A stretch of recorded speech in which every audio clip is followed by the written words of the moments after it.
Well, we've done it. We've made it to Spooky Month. I don't know about the rest of you, but this is one of my favorite times of the year. It's cooler, the air smells fresh, and the overall season just brings back a lot of good memories from my childhood. But most of all, it's one of my favorite times of the year to make content in. This month, I have a couple of topics that I definitely want to go through as they fit perfectly with the horror-related tone of the Halloween season. Hopefully I could get all of these video topics all within this month. If not, then looks like there will just be some horror-related videos overlapping in November. Anyways, the first topic that I wanted to go through today is a game that you guys had brought to my attention. Despite being in high demand, the idea of dinosaurs in horror is one that is pretty scarce. That is, of course, when you look at it from surface level. In reality, there are several examples of dinosaurs embedded within the horror and thriller genre in all sorts of different media, with even some of the most popular pieces of dinosaur-related media having, at the very least, elements of horror within it. But no doubt, the category in which this genre has been experimented the most in is that of gaming.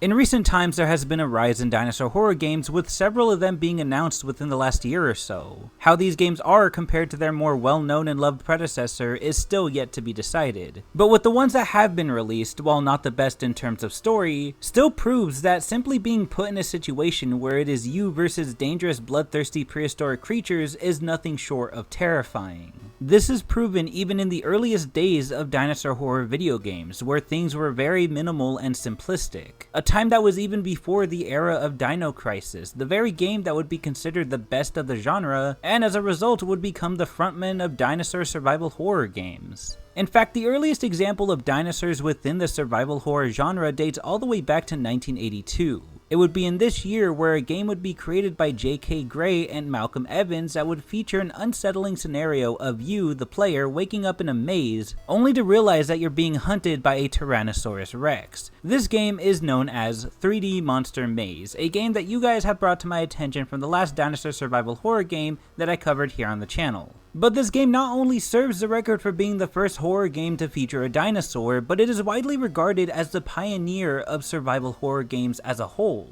with some people even outright calling it the very first horror game ever made. While it doesn't look like much, the game is surprisingly nerve-wracking at times. Maybe I'm just not good with horror games in general, but many people remember this game as one that caused a lot of tension. Not surprising, since this game was made to make players feel uneasy, nervous, lost, and even at some points scared. All of this, and yet the game lacks a lot of what we see in modern survival horror games. The game has no sound, no proper ending, and no real storyline for that matter. In fact, the plot is pretty simple and only really serves a minor role in the overall game, and because of the game's obvious limitations for the time, a lot of what is going on with the story is explained through text. When you boot up the game, the first words you see are, "Is anyone there? Well, press something then." Clicking any button will lead you to this screen featuring a clown and several lines of dialogue. The story goes that you are a visitor at a carnival and you run into this clown, who welcomes you to a new and strange attraction and openly admits to what awaits you if you choose to participate. The clown's dialogue goes as follows. Roll up, see the amazing Tyrannosaurus Rex, king of the dinosaurs, in his lair. Perfectly preserved in silicon since prehistoric times, he is brought to you for your entertainment and exhilaration. If you dare enter his lair, you do so at your own risk. The management accept no responsibility of the health and safety of the adventurer who enters his realm. The management advise that this is not a game for those of a nervous disposition. If you are in any doubt, then press stop. If instructions are needed, then press list. Otherwise, press continue.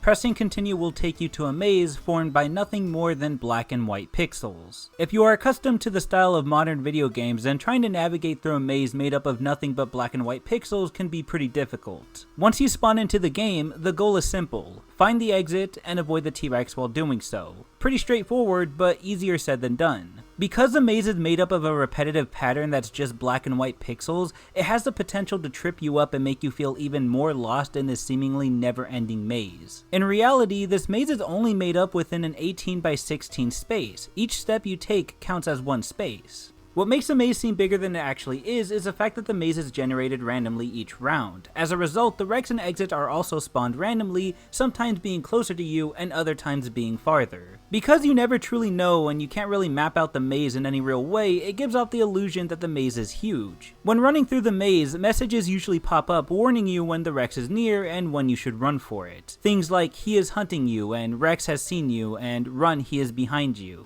According to some sources, Malcolm Evans put these messages there to avoid giving anyone with nervous disposition any sudden shock, as doing so could lead to an attack. Evans himself admitted that he was surprised by how realistic the game's intensity ended up being and wanted to avoid giving people a heart attack. Sometimes it works the complete opposite for me, as seeing these messages make me feel even more nervous and terrified. They're the only real indicators of the Rex's presence throughout the game, so seeing them has just become synonymous with danger at this point. Looking at all the game has to offer, it may not seem like much, but looking at it and actually playing it are two very different things. After playing the game for a while myself, I can 100% confirm that even without sound, the game still manages to put you on edge. If anything, it further immerses you into the terror, and because there's a lack of sound distracting you from your goal, you get so into it that you almost forget you're being pursued. And you don't realize this until you make that fatal mistake of crossing paths with the Rex, catching you completely off guard, forcing you to think quickly and run the opposite direction. Despite its simplicity, it's highly effective. So how did such a notable game get made? The development was actually quite simple. In his early 20s, Malcolm Evans took courses in electronics, which would eventually lead him to a job at Marconi, a telecommunications and engineering company, where he would work on satellite technology and other projects of that caliber. In the late 70s, he would move to Smith's Aviation, an American aerospace engineering and aircraft parts manufacturer, where he would do more computer work designing hardware for the control systems of jet engines. And then he would once again move to another company known as Sperry GYROSCOPE, a once major American electronics company, where he worked with older computer and processor models like Z80s and 888s that were useful for coding related projects. All of these jobs would give him the skill set that he would use to eventually create 3D Monster Maze. On his birthday in 1981, his wife would give him a ZX81, the very device he would use to start writing the code for the game. The reason that led him to eventually do this was not so much his interest in video games at the time, but more so his interest in computers and pushing them to their limits to explore their capabilities. He even said in an archived article, "Games were not a big business then. I wrote a game because a game can stretch a computer to its limits. Your imagination is the limit. Computers solve problems. Writing a game creates the problem."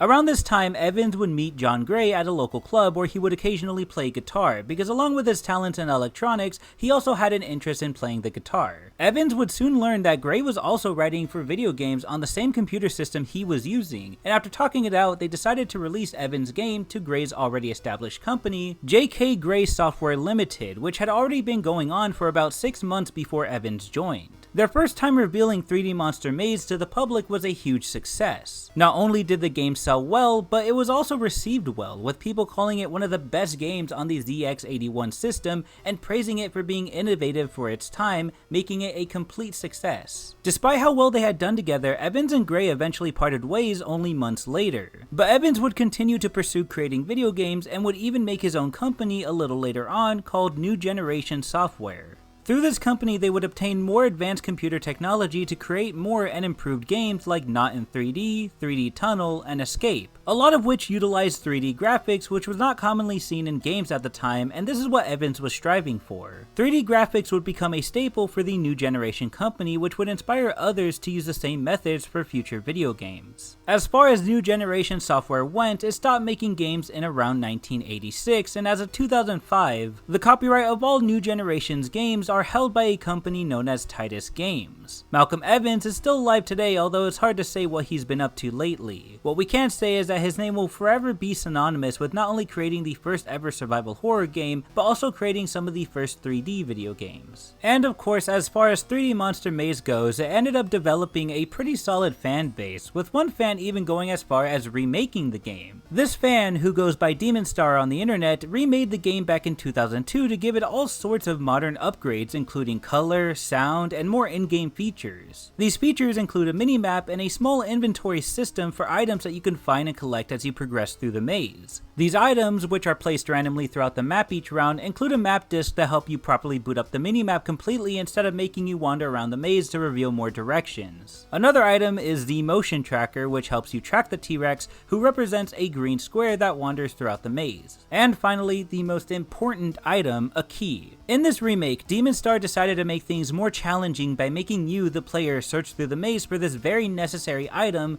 the only item that will let you through the exit. Once you get the key and get to the exit, from there you beat the first round. Then you're thrown into a different maze, one that's apparently even bigger than the previous, at least according to the game itself. After playing the game for a while, I was only able to go as far as the 4th maze. What lies after, I couldn't tell you. Maybe it could be the way out and you beat the game, or maybe it just leads to more and more mazes. Regardless, I can confidently say that this remake accomplishes the same terror that you feel from the first game. The improvements definitely make the game more playable and easy to navigate. The repetitive black and white patterns can definitely be headache-inducing at times, not to mention how difficult it is to navigate with very little to work with. And while this helps in making the original more challenging, I still prefer the updated version of the game that has more colors and tools you can use. And all at the same time, the terrifying atmosphere is still very present in this remake. Just like the first game, the remake doesn't rely on loud noises to jump scare you. The T-Rex itself doesn't make any noises, however the game builds up tension by making things very silent and unpredictable. And even though Demonstar included the words to help indicate whether or not the Rex is near, the overall ambiguity and tension creates a paranoia-induced atmosphere that in itself is terrifying. Overall, the game seems to still have a small-scaled fanbase revolving around it despite its obscurity to the general public. Despite this, the game has contributed a lot to not just the survival horror genre in video games, but also more specifically in dinosaur horror games as well. It also proves that dinosaurs are a great candidate for survival horror video games, and it really doesn't take much to implement them in it. 3D Monster Maze had very little resources and a pretty bare-bones story, if you want to call it that, and still managed to just kinda add a hostile dinosaur in it. With this modern age of video games, there's so much potential to showcase dinosaurs in their most primal state, making them more terrifying than how they're usually portrayed in mainstream media. I can only hope these newer dinosaur games that have been recently announced can pull that off.